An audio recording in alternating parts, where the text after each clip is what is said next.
कौन फैसला कर रहा है, पहले आप बता दीजिए किस संबंध में आपने सुना है? देखिए, जनसंघ के संस्थापक और स्वतंत्र भारत के प्रथम बलिदानी डॉक्टर श्यामा प्रसाद मुखर्जी जी के बलिदान दिवस से लेकर उनके जन्मदिन के बीच का जो एक पखवाड़ा है, उसे भारतीय जनता पार्टी पूरे देश में उनके विचारों के जागरण की दृष्टि से, लोगों को राष्ट्रीय एकता और जो डॉक्टर श्यामा प्रसाद मुखर्जी जी की नीतियां थी, जिसमें स्वावलंबन, स्वदेशी, राष्ट्र का एकीकरण, अखंडता, सांस्कृतिक राष्ट्रवाद, इस हेतु देश भर में कार्यक्रम हो रहे हैं। तो उसी निमित्त आज मैं आगरा में आया हुआ हूँ पार्टी के इस कार्यक्रम के अनुसार। तो अखिलेश यादव चंद्रचूड़ जी का पीछा नहीं छोड़ रहे, लगातार हमलावर है, आज भी कुछ बोला है कि कब तक कांग्रेस के हमलावर है, विपक्ष सीधी बात ये आपको घेर रही है। देखिए, मेरा मानना ये है कि ये जो प्रकरण है, ये हर व्यक्ति को बहुत आहत करने वाला है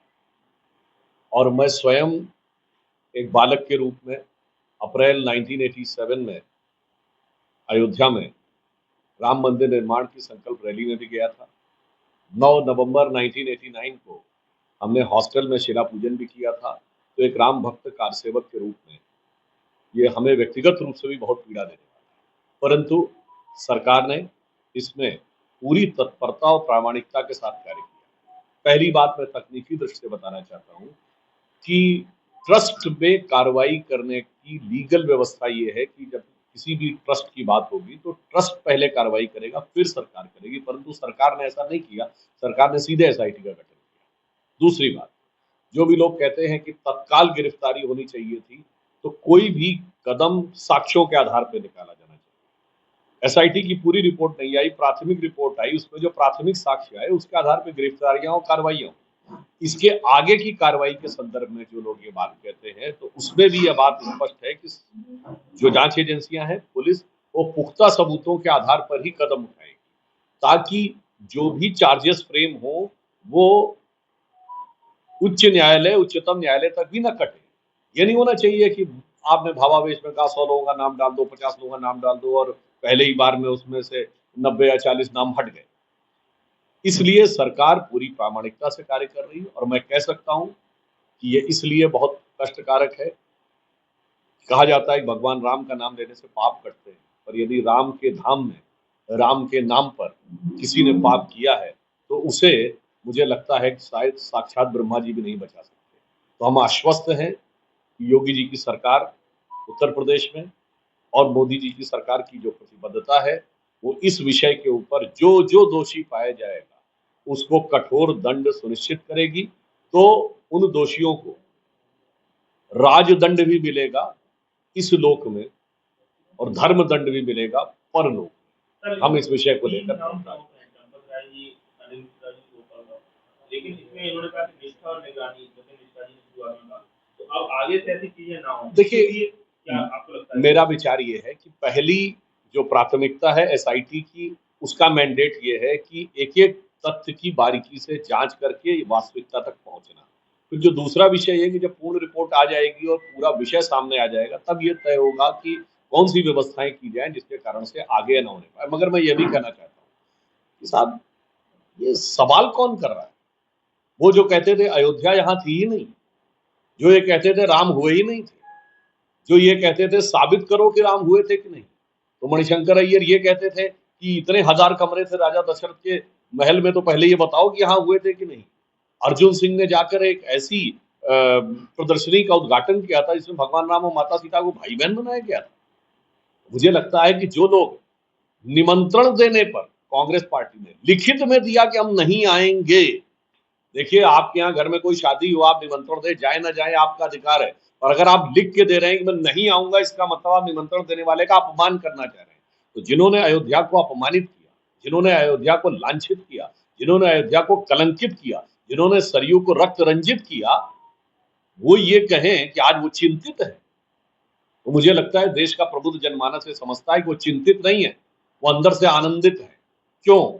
क्योंकि वही लोग हैं जो 2022, 23, 24 लगातार तमिलनाडु में कॉन्फ्रेंस करते हैं इरेडिकेशन ऑफ सनातन धर्म, हिंदू धर्म का समूल नाश, जो 2021 से दुनिया के बड़े बड़े विश्वविद्यालयों में कॉन्फ्रेंस करते हैं, डिसमेंटलिंग ग्लोबल हिंदुत्व, वैश्विक स्तर पर हिंदू धर्म का नाश, जो रामचरितमानस की प्रतियां फाड़ते थे, जो रामचरितमानस जलाते थे, वो आकर जब आज ये कहते हैं, तो मुझे ये लगता है कि हम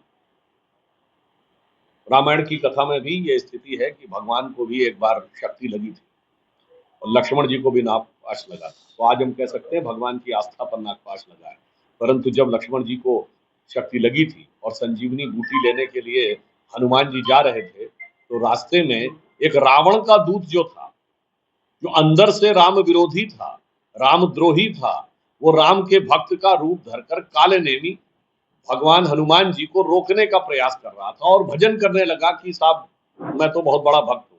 मगर हनुमान जी ने उन्हें पहचान लिया था कि इसका उद्देश्य राम के कार्य में बाधा उत्पन्न करने वाली यह परंपरा से है, ना कि राम की भक्ति की परंपरा से, जिसे तुलसीदास जी ने लिखा है कि उबर ही अंत न होई निबाहु, काल नेमि जिम राम रावण राहु। तो पूरे देश को पता है कि कौन ये लोग वो हैं जो काल नेमी की तरह हैं, जो योगी जी ने कहा, जिनका उद्देश्य धर्म को और आस्था को नष्ट करना, ध्वस्त करना है।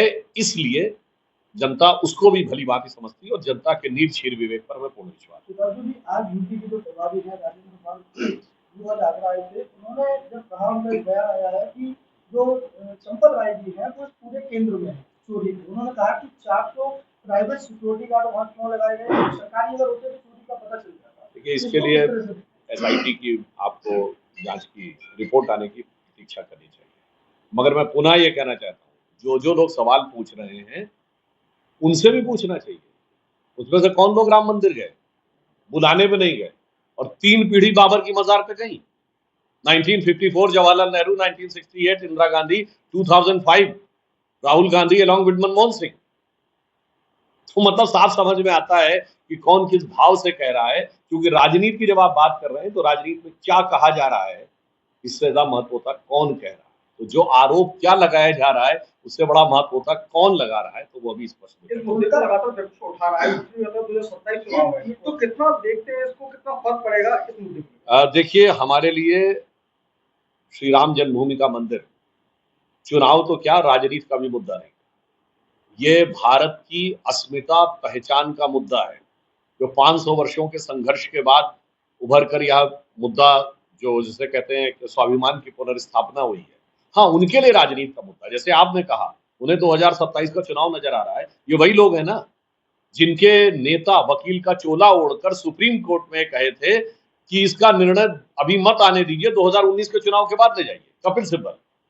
तो चुनाव के साथ वो जोड़ते हैं। ये बताइए, अयोध्या से अपने चुनावी अभियान की शुरुआत सबसे पहले किसने की थी? शायद आप लोगों को भी नहीं ध्यान होगा, 1989 में राजीव गांधी जी ने। तो चुनाव के साथ वो संबंध जोड़ते हैं। और फिर मैं एक बात और स्पष्ट करना चाहता हूं, 100 बातों की बात एक बात ये, इनके नेता और इनके कानून मंत्री कपिल सिब्बल जब वकील के रूप में खड़े होते थे तो बाबरी मस्जिद एक्शन कमेटी के वकील थे। समाजवादी पार्टी की सरकार में additional advocate general Zafar Yab Jilani, जो सरकार के एडिशनल एडवोकेट जनरल थे मुलायम सिंह सरकार में, वो उसी समय बाबरी मस्जिद एक्शन कमेटी के भी वकील थे। दूसरी तरफ हमारे कानून मंत्री रविशंकर प्रसाद जी जब वकील के रूप में खड़े हुए तो श्री राम लला विराजमान के वकील थे। तो मुझे लगता है इसके बाद स्थिति उन्होंने ये बात कहा कि अब तक जो भाजपा थी वो सिर्फ विधायक और सांसद तोड़ती थी, पार्टी को तोड़ने का काम करती थी, लेकिन अब पार्टी जो है, अरे भैया, ये टीवी डिबेट नहीं हो रही भाई साहब, प्रेस कॉन्फ्रेंस चल रही है, आपके साथ कोई डिबेट नहीं, विषय का उत्तर दे दिया। अखिलेश यादव ने कहा है कि भगवान राम ने मुझे माध्यम बनाया जिस वजह से मुद्दा आगे बढ़ पाया। हाँ, ये भी मैं बताना चाहूंगा, भगवान की लीला समझना सबके बस की नहीं है। जो कहते थे अयोध्या थी नहीं, 2024 में हम लोग अयोध्या की सीट हार गए थे, तो वही छाती ठोक ठोक के कहते थे देखो अयोध्या राम की थी। इतना ही नहीं, वही करे देखो प्रयागराज भी राम का था, वो कहते थे बस्ती भी राम की थी, वो कहे नासिक भी राम की थी, वो यही बताते थे कि रामेश्वरम भी भगवान राम का था। यानी भगवान ने उनको उन्हीं के मुंह से कहलवा दिया कि सब राम का था। और 24 से लेके 26 तक बंगाल की परिस्थिति, मतलब हरियाणा, महाराष्ट्र, दिल्ली, बंगाल के बाद वो सारी स्थितियां भी स्पष्ट हो गई। और यहाँ भी मैं कहना चाहूंगा, आज ये भी प्रभु की लीला देखिए जो जय श्री राम कहने पे गिरफ्तारी के लिए आगे आते थे, वो आज ये बात कह रहे हैं। तो हम इसको ऑन द लाइटर नोट या कहूंगे कि एक पीड़ा के साथ भी कह सकते हैं। हम बचपन में नारा लगता था, बच्चा बच्चा राम का, जन्मभूमि के काम का। आज इन नेताओं को देख के मुझे लगता है झूठा सच्चा भी राम का, पक्का कच्चा भी राम का, और लगन से बोले चाहे जलन से बोले, अब हर नेता बोले राम का। तो मुझे लगता है अखिलेश जी और कांग्रेस वालों के लिए ये उक्ति बिल्कुल सही लगती है। सर, मुजफ्फरनगर में मजदूरी के मामले में राहुल गांधी और प्रियंका गांधी का बयान आया है। उनका कहना है कि ये धाराशाही होती जा रही है, अर्थव्यवस्था का नतीजा है। मैं सिर्फ इतना ही उत्तर देना चाहूंगा, दुनिया में सबसे ज्यादा घूमते हैं राहुल गांधी, तो उनको पता होना चाहिए 16 अप्रैल 2026 को इंटरनेशनल मॉनेटरी फंड यानी अंतर्राष्ट्रीय मुद्रा कोष की चीफ क्रिस्टलिना जॉर्जिएवा ने ये स्टेटमेंट दिया है कि अगले वर्ष भारत की अर्थव्यवस्था विश्व की औसत अर्थव्यवस्था से 2 गुनी रहेगी, और इस प्रकार भारत विश्व की ग्रोथ का इंजन बनकर उभरने वाला है। मई 2026 में, बिल्कुल लेटेस्ट बोल रहा हूं, वर्ल्ड इकोनॉमिक फोरम ने कहा है कि भारत की अर्थव्यवस्था का आधार इतना मजबूत है कि इसकी वजह से अमेरिका के बाद आज सर्वाधिक निवेश के लिए कंपनियां अगर किसी की तरफ देख रही हैं तो वो भारत की तरफ। और यदि जो भैया बहन को नहीं समझ में आ रहा हो तो मैं कहना चाहता हूं कि एआई समिट के बाद गूगल के चीफ ने ये कहा कि विशाखापट्टनम में $19.5 बिलियन का इन्वेस्टमेंट कर रहे हैं। फॉक्सकॉन जो चिप बनाने वाली दुनिया की सबसे बड़ी कंपनियों में से एक है, उसकी चाइना के बाहर सबसे बड़ी फैक्ट्री भारत में बन रही है। आईफोन सबसे हाई एंड फोन होता है, उसकी सबसे बड़ी फैक्ट्री चाइना के बाहर भारत में बनी है।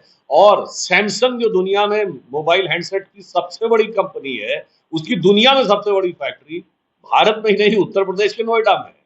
अब इसीलिए मैं कहूंगा कि नजरें जो है अपनी बदलिए तो बदला हुआ नजारा दिखेगा। और फिर मैं राहुल और प्रियंका जी से कहना चाहूंगा, ये वही उत्तर प्रदेश है ना जहां समाजवादी पार्टी के शासनकाल में ये बातें आती थी कि कट्टे बनते थे। आज intermediate range ballistic missile BrahMos बन के एक्सपोर्ट हो रही है। इसके बाद भी किसी को बदला हुआ नजारा न नजर आ रहा हो तो उसे अपनी नजर का इलाज करवाना चाहिए। Thank you.